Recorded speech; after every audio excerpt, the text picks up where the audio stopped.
Espírito Santo, continua falando às nossas vidas, te pedimos, por meio da palavra lida e que será pregada nesse momento. Continua edificando a igreja por meio desse culto, meu Pai. Fala conosco, segundo o teu propósito eterno, a glória do teu nome, meu Pai, a edificação da igreja sobre a terra, em nome de Jesus. Amém, amém. Meus irmãos, o Senhor Jesus já havia advertido a igreja, antes de Pedro escrever esta carta, que aqueles que quisessem segui-lo seriam perseguidos. Jesus diz: bem-aventurados perseguidos. Logo em seguida ele vai dizer, além de dizer bem-aventurados perseguidos, ele vai dizer: bem-aventurados sois quando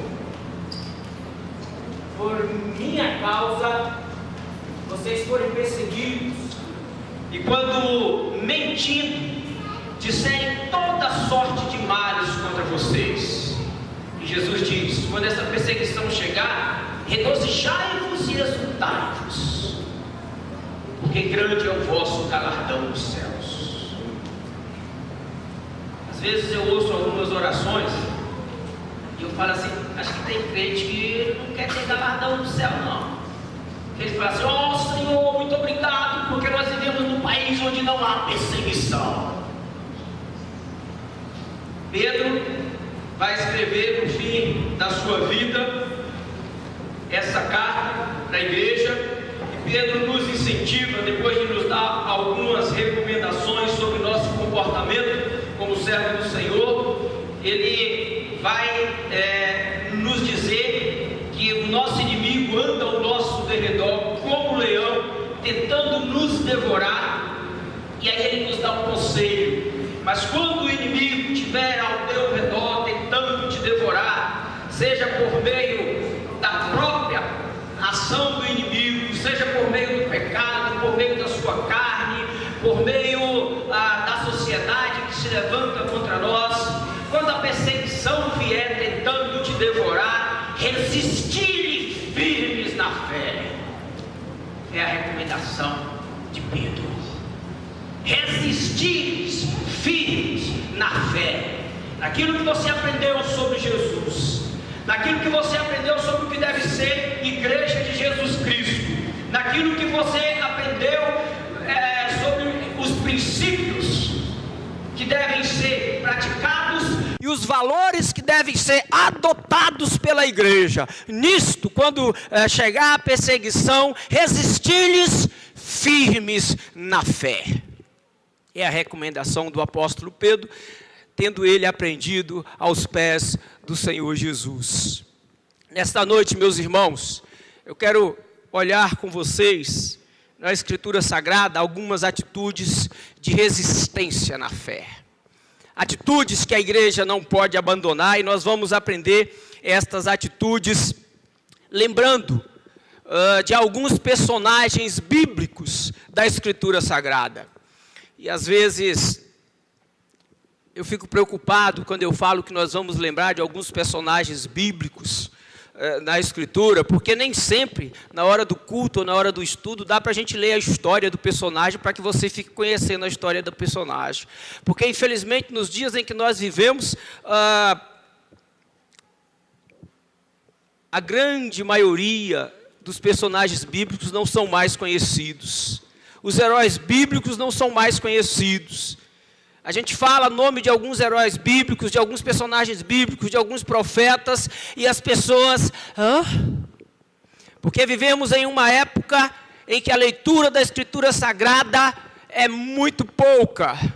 O conhecimento da Bíblia é bem pequeno, porque a leitura da Bíblia quase já não existe mais. E tenho falado isso na congregação, tenho incentivado aos irmãos a ler a Bíblia, a conhecer a Bíblia, Antigo Testamento, Novo Testamento, a decorar a Bíblia se necessário for, e onde vou não deixo de falar porque creio nisso. E eu falava ontem aos adolescentes desta igreja, e eu disse isso para eles, vocês precisam ler a Bíblia, vocês precisam conhecer a Bíblia, em um momento em que eu perguntei sobre um personagem bíblico, daqueles que deve ser um dos mais conhecidos, daqueles que tem pouca coisa sobre ele na Escritura Sagrada, e eu pedi a eles, diga-me uma das frases mais conhecidas desse personagem bíblico, por favor, eu quero ouvir. E não ouvi, porque eles não lembravam. Mas não é novidade. Na minha igreja tem sido assim, onde eu tenho passado tem sido assim, e eu digo para os meus jovens, mas isso pode mudar. Vamos ler a Bíblia para a gente conhecer a Bíblia. Bíblia é matéria da igreja, Bíblia é matéria dos crentes. Crente tem que saber Bíblia, porque crente que não sabe Bíblia está naufragando na fé. E é só ler. E se você começar a ler, você não vai parar de ler, porque você vai ficar empolgado, porque é uma das leituras mais sensacionais que existem. Lembro-me quando eu fui desafiado à leitura da Bíblia, ainda adolescente, eu comecei a ler Gênesis. Eu não parava mais de ler Gênesis, porque é um livro fantástico. Mas a maioria dos crentes hoje em dia não conhece. Então eu quero lembrar nessa noite, para nosso estudo bíblico, de um profeta chamado Daniel e dos seus amigos. E é em Daniel e seus amigos que eu quero lembrar algumas atitudes de resistência na fé. Então, se você conhece Daniel, seus amigos e a sua história, você vai se contextualizar mais com a reflexão desta noite. E eu quero dizer para a igreja, a primeira atitude de resistência que eu encontro no livro de Daniel, na história de Daniel e seus amigos, eu chamei de uma atitude de devoção. Atitude de devoção. Querendo me referir àquele momento devocional que o crente precisa ter, que a igreja precisa ter, todos os dias aos pés do seu Deus. É no capítulo 6 que nós encontramos a história de Daniel, profeta Daniel, Antigo Testamento, no capítulo 6, nós encontramos a Escritura falando de como era a vida devocional de Daniel e como era a devoção de Daniel ao seu Deus, quando em uma parte daquela história, que é uma história fantástica, rica, de vitória de um servo de Deus e de seus amigos, mas que é uma história também de perseguição. Então Daniel, abençoado por Deus, próspero pela bênção de Deus e pela sua fidelidade ao seu Deus, ali onde ele estava, em terra estranha. Daniel é perseguido pelos seus colegas de trabalho, pelos demais funcionários do governo, que tinham inveja de Daniel, pelas virtudes de Daniel, pela prosperidade de Daniel. Então eles estão tentando destruir Daniel, e eles descobrem que só iam conseguir destruir Daniel se tivesse uma lei que fosse contra a lei do seu Deus, os mandamentos do seu Deus, porque Daniel era íntegro, e ele em toda a lei era reto, que seja até na lei civil, desde que a lei civil não lhe pedisse para negar o seu Deus e a sua fé. E eles bolam uma lei, fazem o rei votar uma lei que vai contra os princípios de Daniel e da fé de Daniel, e a lei dizia que ninguém podia adorar outro Deus, a não ser os deuses da Babilônia, durante 30 dias. Se alguém fosse pego fazendo qualquer tipo de oração, devoção a outro Deus que não fosse os deuses da Babilônia, seria jogado na cova dos leões. E diz o texto lá é fantástico, meus irmãos, o versículo 10 vai dizer que quando Daniel ficou sabendo que o rei assinara o decreto, e que era lei, e que era crime, e que se ele praticasse, ele ia ser jogado na cova dos leões. O texto diz que Daniel, versículo 10 diz assim: 3 vezes ao dia se punha de joelhos e orava, e dava graças diante do seu Deus, como costumava fazer. Tinha o hábito, tinha o costume. 3 vezes ao dia orava. E diz o texto que ele chegou no seu quarto, e no seu quarto tinha janelas abertas para o lado de Jerusalém, certamente escolhido por ele, porque o judeu acreditava que Deus habitava em Jerusalém, no templo. embora o templo estivesse destruído, mas ele ainda, ao orar, se voltava para o lado de Jerusalém e orava, porque Jerusalém, o templo, simbolizava a presença de Deus. Assim como eu e você, quando vamos orar, no nosso sentido, o nosso Deus está no alto, porque Ele é altíssimo, Ele está nos céus, e nós levantamos a nossa cabeça, e muitas vezes quando não levantamos a cabeça, mas nós falamos, ó Senhor, nosso Deus altíssimo, porque sabemos que Ele está nos céus. E Daniel orava ao seu Deus, 3 vezes ao dia, tinha o seu momento devocional. Mas a lei estava dizendo, não ore ao seu Deus, não leia a Bíblia, não tenha momento devocional, não busque intimidade com Deus. Tem outras coisas para você buscar intimidade. Mas o texto diz que Daniel não o fez, sabe por quê? Era hábito orar. Era hábito, costumava ler a Bíblia todos os dias. Não podia deixar de fazer. E diante da perseguição, dizendo, para de fazer, senão vai para a cova dos leões. Diante da perseguição, Daniel diz, não posso. A minha fé diz que eu tenho que fazer. A minha fé diz que se eu não fizer, eu morro. Se eu não fizer, vai ficar faltando alguma coisa. Eu vou ficar fraco porque é o meu alimento. Vou orar. E ele subiu e orou. E os inimigos logo o entregaram para o rei. E o rei, que não podia voltar atrás, ficou muito triste, mas jogou Daniel na cova dos leões.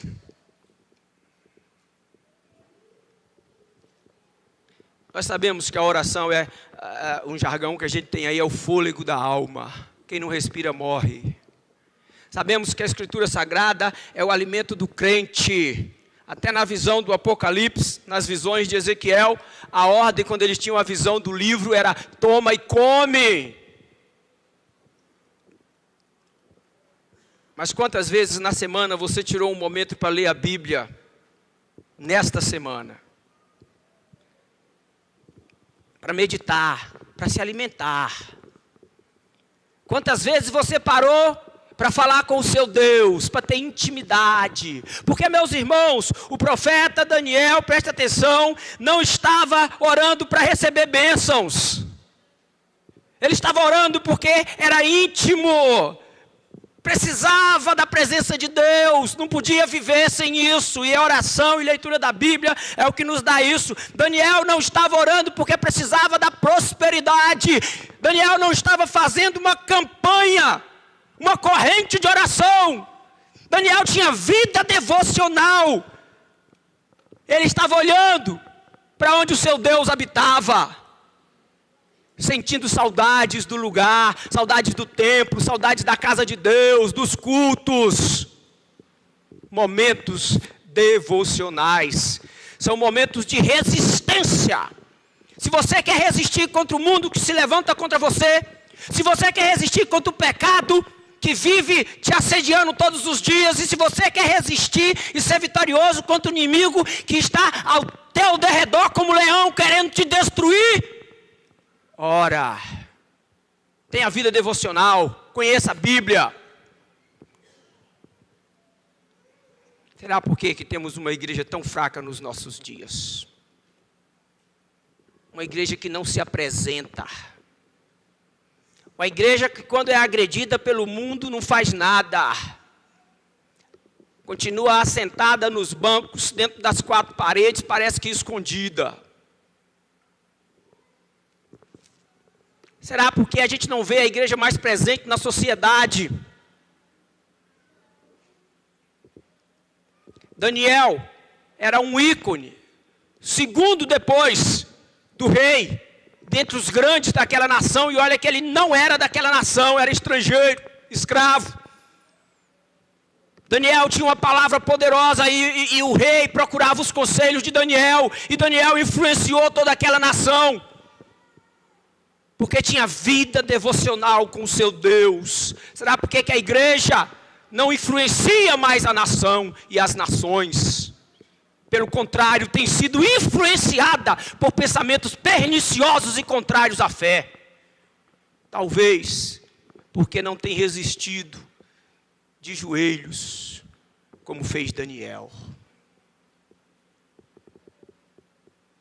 Qual foi a última vez que eu e você tiramos um tempo para colocar a boca no pó e chorar diante do nosso Deus, dizendo: tem misericórdia de nós, visita-nos, abençoa-nos, muda as nossas vidas? Foi a última vez que você clamou pela igreja, clamou pela família, clamou pela sua vida, dizendo: Deus, eu quero ter intimidade contigo? Atitudes de resistência na fé, devoção. Mas há uma outra que eu queria lembrar nesta noite ainda: proclamação, para resistirmos na fé. Nós voltamos então em Daniel no capítulo 3, e novamente surge uma perseguição agora para os 3 amigos de Daniel, discípulos de Daniel, Sadraque, Mesaque e Abdenego. E a ordem agora do rei é que todos se prostrassem diante da grande estátua do rei que tinha sido feita. E quem não se prostrasse, dissesse que o rei era Senhor, que o rei era Deus, seria jogado na fornalha de fogo ardente.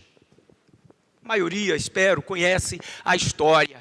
E a multidão estava diante daquele momento ali, para na hora que tocasse a trombeta, todo mundo se prostrasse diante da estátua do rei. Mas diz o texto que a multidão se prostrou e 3 vultos permaneceram em pé. E logo chegaram os inimigos e disseram: ó rei, os homens que você trouxe lá de Israel, do meio dos judeus, eles não se prostram à tua imagem nem adoram. O rei chama e diz: ó Sadraque, Mesaque e Abdenego, é assim mesmo como eles me disseram? Então agora eu ordeno que vocês se prostrem diante dessa imagem, porque se vocês não se prostrarem, vocês serão lançados na fornalha ardente. Meus irmãos, o texto vai nos dizer que aqueles homens disseram: ó rei, se o nosso Deus, a quem nós servimos, quer livrar-nos, Ele nos livrará da fornalha de fogo ardente e das tuas mãos. Sabe o que é isso, meus irmãos? Diante da ameaça, se prostrem ou serão jogados na fogueira. Isso é um confronto direto de proclamação, dizendo assim: nós não cremos no que você está ensinando. Nós discordamos que os homens devem se prostrar diante de outros homens. Nós discordamos que os homens devem se prostrar diante de estátuas. E nós queremos proclamar que há um Deus soberano ao qual as pessoas devem servir, independente de dar vida ou de permitir que morra, independente de curar ou de permitir a doença. Devemos servi-lo naquilo que for o propósito dele. Se ele quiser, ele vai nos livrar dessa tribulação. Mas se ele não quiser, ó rei, continua o texto, fica sabendo que não serviremos aos teus deuses, nem adoraremos a imagem de ouro que levantaste. Isso é proclamação. Deus é soberano, e eu devo servi-lo, independente do que esteja diante de mim, me confrontando, me desafiando, me ameaçando, ainda que seja uma fornalha de fogo ardente.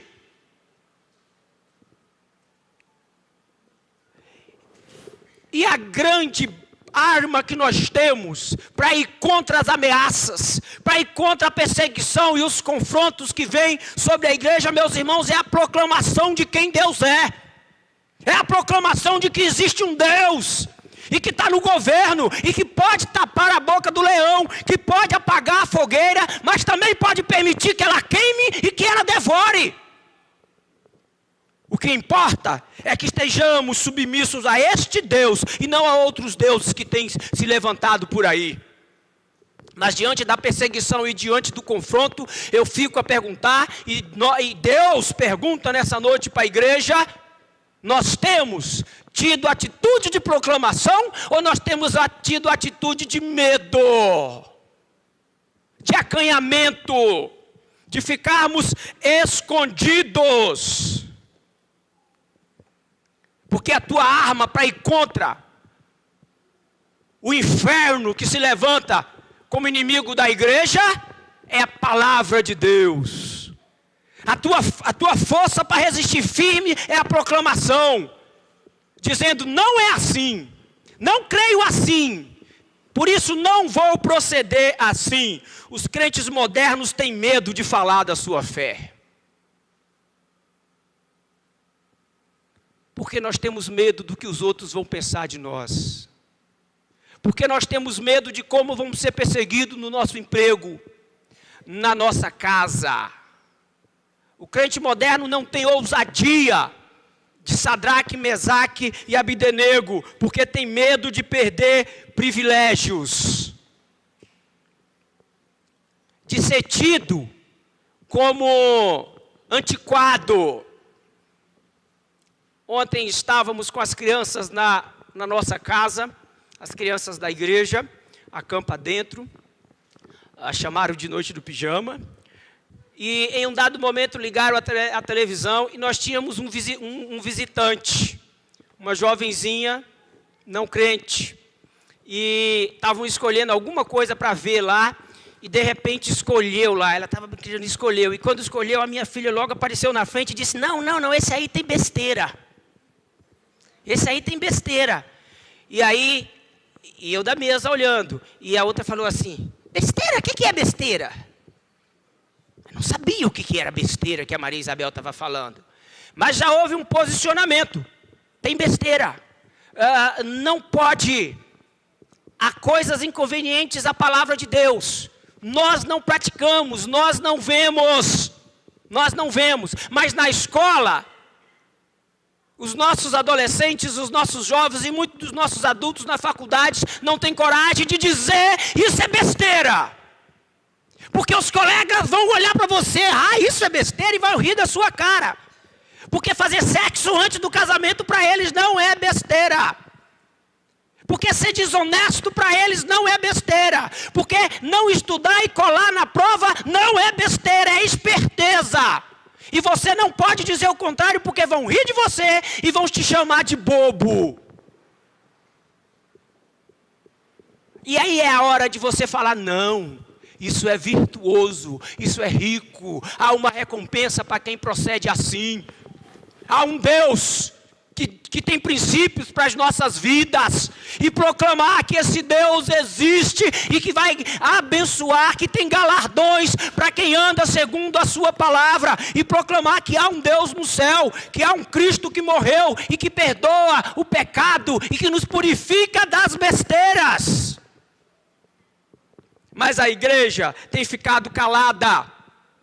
Nas nossas escolas, onde os nossos filhos estudam e onde muitos de vocês estudam, eles ensinam abertamente sobre o evolucionismo. E desde quando? Há muitos anos. E o meu filho, alguns dias atrás, chegou lá e perguntou: pai, a professora está falando que o homem veio do macaco, que veio de uma ameba. E a gente vai explicar. Mas ele se assustou. Era estranho para ele. E é isso que ensina nas escolas. E até quando fosse só isso, ainda estava bom. Mas agora também a ideologia LGBT, movimento LGBT, já colocou nas escolas que pode, que não há diferença entre sexo, e homem pode namorar com homem, menininha namorar com menininha. E estão colocando isso na cabeça das nossas crianças, e às vezes é difícil você dizer o contrário, ou provar o contrário. Estamos ficando em dificuldades porque os nossos filhos estão nascendo nesse contexto. Antigamente, para nós mais antigos, veio um homem de mão dadas com outro homem, uma mulher de mão dadas com outra mulher, na rua era um escândalo, a gente se assustava, a gente achava aquilo. Hoje é muito natural, e os nossos filhos não se assustam porque é natural. Nasceram aí. E agora, estão fazendo as cartilhas para nos fazer engolir a ideologia de gênero. E já estão trabalhando para lançar a aceitação da pedofilia. E a ideia é a mesma do que fizeram com o movimento LGBT, o homossexualismo. É aprovar e tudo fica normal. E eu pergunto, nós temos proclamado o que a esse respeito? Na escola, na família, na cidade. Cadê os movimentos da igreja para dizer nós protestamos? 500 anos de reforma protestante. Protestamos contra a ideologia de gênero. Protestamos contra a pedofilia. Protestamos contra a liberação do casamento homossexual. Porque nós podemos protestar. Mas onde está a igreja? Para dar um grito contra isso. Onde está Sadraque, Mesaque e Abdenego? Para dizer, fique sabendo, ó rei, que nós não vamos aceitar. Pedro e João, na porta do templo, curaram um homem, prenderam eles porque anunciaram Jesus. E falaram assim, não fale mais deste nome, não proclame Jesus. Nós vamos soltá-los, mas vocês devem ficar quietos, amordaçados, boca calada. E Pedro e João se levantam para aqueles homens e dizem, julgai se é justo diante de Deus ouvir-vos antes a vós outros do que a Deus, pois nós não podemos deixar de falar das coisas que ouvimos e vimos. Jesus Cristo salvou a sua vida, meu irmão, perdoou os seus pecados. Jesus Cristo liberta pessoas do pecado. Você tem falado isso, tem proclamado? Existe um Deus nos céus que é soberano e que cuida de você, da sua família e da igreja. Você tem anunciado isso, proclamado, ou você tem ficado calado? Proclamação é uma atitude de resistência àqueles que querem nos destruir. Mas eu pergunto, quantos dos irmãos aqui presentes tem falado de Jesus com ousadia e intrepidez, dizendo, entrega a tua vida a Jesus, porque você precisa do perdão dos teus pecados, porque se você não fizer isso, Jesus Cristo vai voltar, e você vai ser condenado eternamente. A igreja perdeu a ousadia da proclamação. Nós precisamos resgatar essa atitude de resistência. Quero partir para a conclusão, lembrando da última atitude de resistência que quero lembrar nessa noite em Daniel, meus irmãos, é a atitude que eu chamei de abstinência, que se encontra no capítulo 1, quando Daniel, logo que chega na Babilônia, recebe as oferendas das comidas do rei. Você vai se alimentar disso aí, esses alimentos que são oferecidos aos deuses do rei, que são oferecidos aos sacrifícios do rei, alimentos que muitos eram proibidos pela lei de Israel, pelo Deus de Israel. O judeu não podia comer, mas Daniel já toma uma atitude, e diz o versículo 8 do capítulo 1, resolveu Daniel firmemente não se contaminar com as finas iguarias do rei, nem com o vinho que ele bebia. Meus irmãos, existem algumas coisas que em determinados momentos nós temos que abandonar se quisermos promover a fé e o nome do nosso Deus. Se quisermos resistir firmes na fé ao inimigo e àqueles que querem nos destruir, nós precisamos nos posicionar e dizer, basta algumas coisas. E é preciso coragem para dizer isso. E Daniel era corajoso, Sadraque e Mesaque era corajoso, e nós já vimos isso. Vá para casa, não conhece a história, leia o livro de Daniel. O crente precisa constantemente estar dizendo basta algumas coisas, tomar algumas atitudes de resistência. Daniel diz, não vou comer esses alimentos. E Daniel corria riscos naquela atitude, mas como sempre Deus o abençoou. Quero lembrar aqui um momento quando adolescente, na minha conversão, e logo fui ensinado acerca dos riscos do pentecostalismo e do neopentecostalismo que estava invadindo as igrejas evangélicas. E pouco tempo depois, veio um irmão lá na igreja, ele falava, e eu ouvia ele falando, e ele dizia assim, olha, nós temos que ter cuidado com alguns elementos, com algumas coisas que existe na sociedade que nós crentes não podemos usar. E aí ele falava o nome e algumas coisas. E eu falava assim, esse irmão é muito neopentecostal. Esse irmão é muito do fogo. Esse irmão... E eu brincava, porque eu entendia que ele estava dizendo que alguns elementos materiais que podiam ser adquiridos por crentes tinham demônios. E ia trazer demônios para dentro da nossa casa. E ele falava muito de um movimento muito apagado hoje em dia, mas que na época estava muito em voga, que chamava-se Nova Era. A Nova Era defende que o homem é um ser evoluído e que o homem é o próprio Deus, ele é o próprio Deus. Nova Era defendia, naquela época, que o homem, o seu cérebro tem duas partes e tem mesmo, mas ele defendia que uma parte era masculina e a outra era feminina. Por isso, o pessoal que tinha coragem de ter atitude homossexual eram seres mais evoluídos.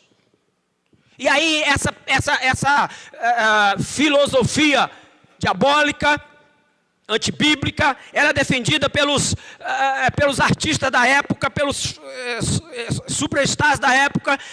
Alguns aqui devem lembrar Baby do Brasil, Pepeu Gomes, Rita Lee. E esse Pepeu Gomes dizia assim na sua música, se Deus é menino e menina, eu sou masculino e feminino. Ser masculino e feminino não fere, ser um homem feminino não fere o meu lado masculino. E eles divulgavam essa ideia. Hoje, eu olho para trás e eu descubro que nós temos que nos abster de um monte de coisas.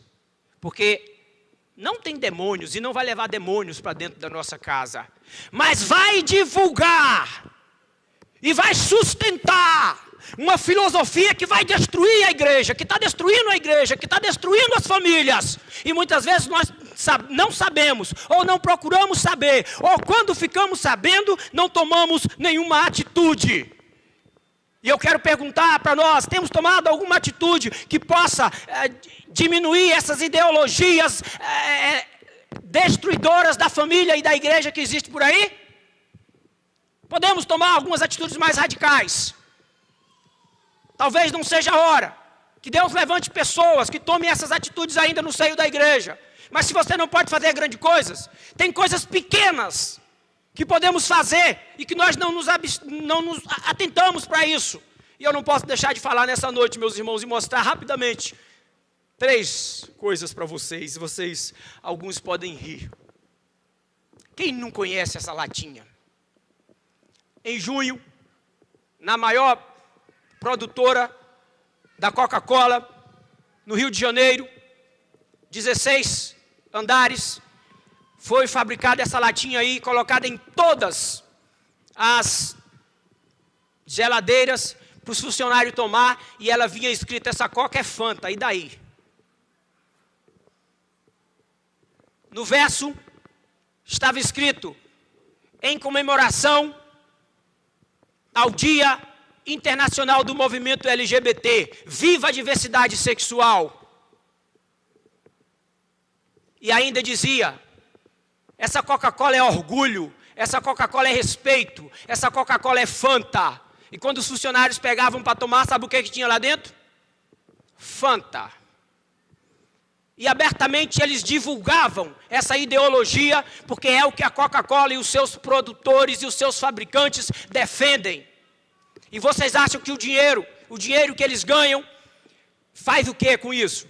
Sustenta os que promovem através da arte, através de livros e de palestras.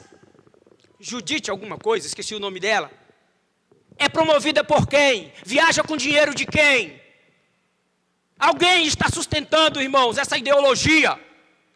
E nós estamos cooperando quando tomamos Coca-Cola.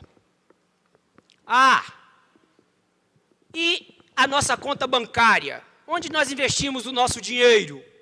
Pastor radical. Mas foi esse dinheiro aí que promoveu e que está promovendo muitos eventos que divulgam e sustentam a ideologia que destrói a família, que destrói a igreja, que está se levantando contra nós. Porque o movimento LGBT, o homossexualismo, tem sido o grande inimigo da igreja. Nós não podemos abrir a boca para proclamar, porque corremos o risco de parar nos tribunais. Mas nós continuamos investindo nosso dinheiro em alguns locais. E por último, pode clicar aí, meu irmão, o play. Só para provar para vocês que eu não estou tão louco quanto parece. Quantos de vocês e quantas vezes vocês ouviram esse barulho dentro da sua casa essa semana? Eu não vou perder meu tempo dizendo para vocês o que isso aí tem feito contra a igreja, contra a família, contra os princípios que engrandece ao nosso Deus. Mas todos os dias continua entrando dentro das nossas casas, porque nós não temos coragem de mudar de canal, o que já seria uma grande vitória, muito menos de desligar.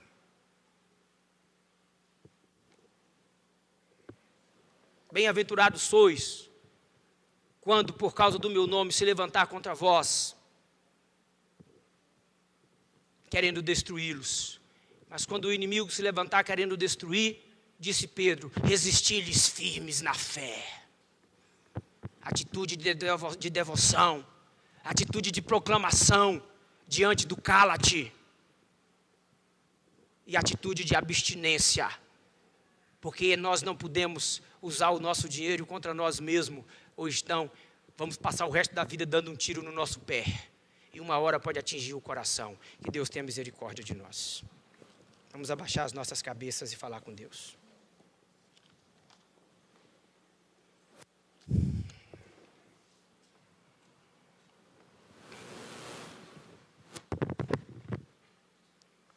Nossa oração, Senhor, nesse instante, é que o Teu Espírito Santo venha sobre nós, o Teu povo, como naquela visão do profeta Ezequiel, quando ele viu um vale de ossos secos, e dele ergueu um grande exército. Nós não somos vale de ossos secos, meu Pai, porque somos o Teu povo, mas somos um exército que está precisando do Teu vigor, do derramamento do Teu Espírito Santo, do encorajamento do céu para tomarmos uma posição de exército e não nos acovardarmos diante do mundo e do inferno que tem se levantado para destruir a igreja. Tem misericórdia de nós, Senhor, tem misericórdia de nós e ergue-nos como o exército que somos, para que o mundo saiba que existe um Deus nos céus, por meio da igreja que o Senhor mesmo salvou. Abençoa-nos, leva-nos para casa, debaixo da Tua boa mão, e ó Deus, dá uma semana de vitória, de avivamento para o Teu povo, em nome de Jesus. Amém, amém, amém. Graças a Deus. E agora, meus irmãos, Igreja do Senhor Jesus, povo de Deus, que o amor de Deus, o Pai, o Criador, a graça irresistível de Jesus Cristo, Filho Redentor, e as eternas e benfazejas consolações do Espírito Santo estejam sobre vós nesta semana e sempre, até aquele dia glorioso quando Jesus há de voltar para nos buscar.